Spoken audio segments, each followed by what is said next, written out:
Welcome back to the show, 10 Mentors. Every Tuesday, we share one idea borrowed from mentors, books, philosophy, and life as it actually is. I'm Dan. Let's get into today's lesson. Before we start, thank you for being here. We are trying to build something that should feel normal. Everyone deserves a mentor. So when someone starts work, whether they are an apprentice, working in admin or sales, or starting their first job, they shouldn't spend years figuring things out alone. Those lessons can be shared, so we are doing it with just one box. That is the mission behind 10 Mentors. Right, let's get into today's lesson. I have been thinking about something in the self-improvement industry because there has never been more advice available. Podcasts, books, routines, frameworks, trackers and courses. It is everywhere. And yet a lot of people feel more stuck than ever and not sure what direction to go. And I think it's because this self-help has turned into this huge hamster wheel. You read a book about habits, then another about productivity, then another about purpose. You adjust your routine, you download another app, and you try another system. And before you know it, life doesn't change that much because it seems you spend more time learning about improvement than actually living it. And I think that most times the issue is not effort. Sometimes the issue, I think, is calculated direction. So I feel the issue here is that modern self-help has a built-in flaw. Because to improve yourself, you must identify your flaws. And because of technology, you don't even have to look for those flaws because it finds you easily. Like, think about it every time you open your phone. I don't know about you, but on my algorithm, there's another reel popping up telling you you're doing something wrong. Your morning routine is wrong, or your mindset is wrong, or your diet is wrong, or your career is wrong, and you should be out there building your own business. Then a podcast telling you to optimize this, fix that, or try this instead. And it's constant. It's actually a head wrecker. So it's no surprise then that people feel like they are always behind. Because when every message tells you something needs fixing, you start to feel like something is always missing. Always not enough, always feeling one step away from being better. And then there's another layer to this. You see the same people online talking about how they run 10 businesses, constantly boasting, making it sound like if you only have one job or one business, you're somehow behind. Then you hear someone on a podcast telling you to leave your job and start something of your own, as if your job couldn't possibly be the right path for you, or as if staying there is failure. And it's positioned in a way that makes the ordinary person feel small, like really small, like you're not thinking big enough, not moving fast enough. But what you don't see is the full picture. Many of these people don't run 10 companies. They might own small stakes with small investments. But of course, it's presented to us as if they built all these businesses themselves. And very often there is an agenda behind the message to sell you something. It could be a course, a framework, a new energy drink or protein green bar that's going to suddenly change your life. Something that convinces you that your life needs fixing, that you need to catch up. And without realizing it, you start to feel like you are behind these giants because you feel you can't even manage one job. And then you think about changing course again and again, the never-ending cycle of discontent. And I knew someone who was affected by this, always listening to different podcasts, always learning, always trying something new. 1 month, a new routine, then a new business idea, then a new skill. He would go all in. And for a while it looked like progress, but a year or two later it would change. Something else caught his attention. Something or someone else promised better results. And he would start again. New plan, new system, back to zero. He's still doing it to this day and wondering why it's going wrong for him, why he's not the man he should be. But here's what's interesting. He isn't lazy. In fact, he's doing far more than most people. But he never stayed anywhere long enough to become truly good at anything because he didn't realize something important. Mastery doesn't come from constantly changing direction. It comes from staying long enough for the work to shape you. And I think that's what a lot of people miss today, because there is so much noise, so many voices telling you there is a better way, and then you leave just before things start to work. But philosophers have been saying something different for thousands of years.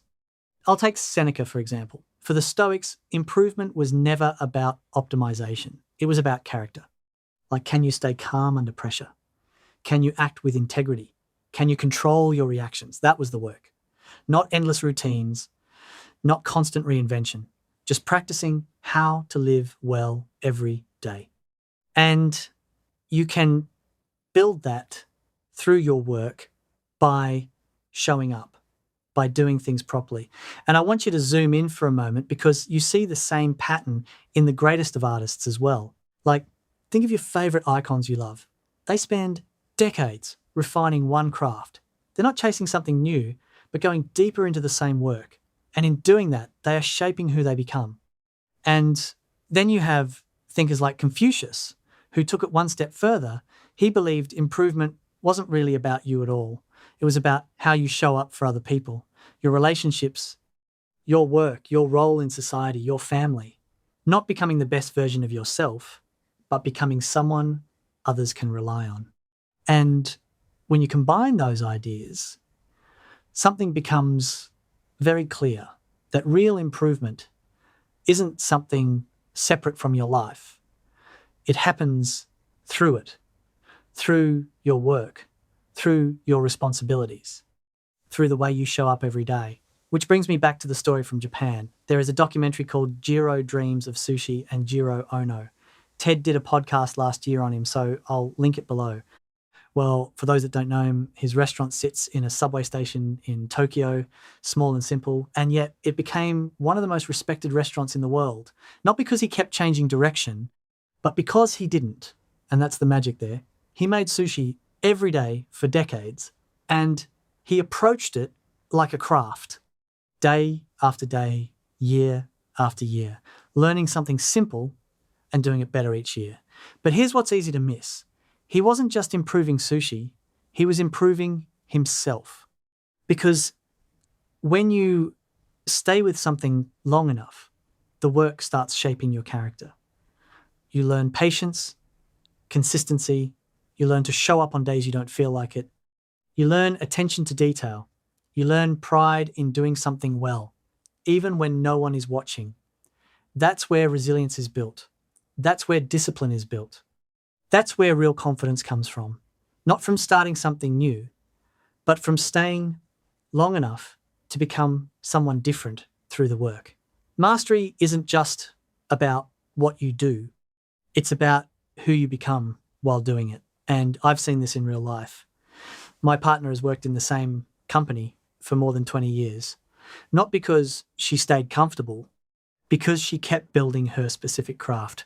Year by year, she understood more, took on more, handled more complex work. The promotions came slowly, but they were big, earned and built on real capability. I've seen the same with friends who became lawyers. They started as apprentices. They stayed with it. And now some are partners and some run their own firms. From the outside, it looks like success arrived quickly, but it was built over years of staying on the same path. I've seen people becoming the greatest at making one extraordinary thing and just doing really well at it. And when you feel the need to move on, you don't need to reinvent yourself, you just expand. Look at Gordon Ramsay, who started as a chef and spent a few decades in the kitchens. It was only later down the line came restaurants and TV and the books, then products. It looks like many careers, but it all came from one foundation. The craft came first and then the expansion followed. Not by starting over, but by building forward. So maybe the goal is to take the life you already have and practice it like a craft. Your work becomes a craft, your relationships become a craft, your character becomes something you practice like patience, discipline, integrity, and that the idea behind 10 mentors, not endless self-help, not infinite advice. Yes, read books like Mastery, Atomic Habits, Grit, The Art of Learning, or The Courage to be Disliked. But you don't need 1,000 books, and you don't need to keep reinventing yourself. And just to be clear, there's nothing wrong with self-help. There's nothing wrong with reading books. They can be incredibly useful. The problem is going too far down the rabbit hole, where you start thinking you're not good enough yet, or that you need one more system, or listening to a podcast where they keep telling you you're doing it all wrong and you start to believe it, or you need to jump jobs, or need one more habit, one more framework before you begin, before you take action. When in reality, most of the time, the answer is much simpler. Do the work in front of you. Take small actions each day and stay with it, and that's it, because that's how real mastery is built. Not through endless learning or jumping ship, but working through your craft year upon year. Then you go and live your life, you practice, you test, and you learn. And over time, you build your own wisdom. If you want a simple place to start, just check out our top 20 best self-help books to help you get great with your craft and character.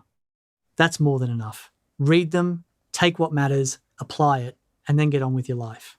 As we said, borrow what helps and leave the rest. Thanks for spending this time with me on 10 Mentors Tuesday. I'm Dan. See you next Tuesday.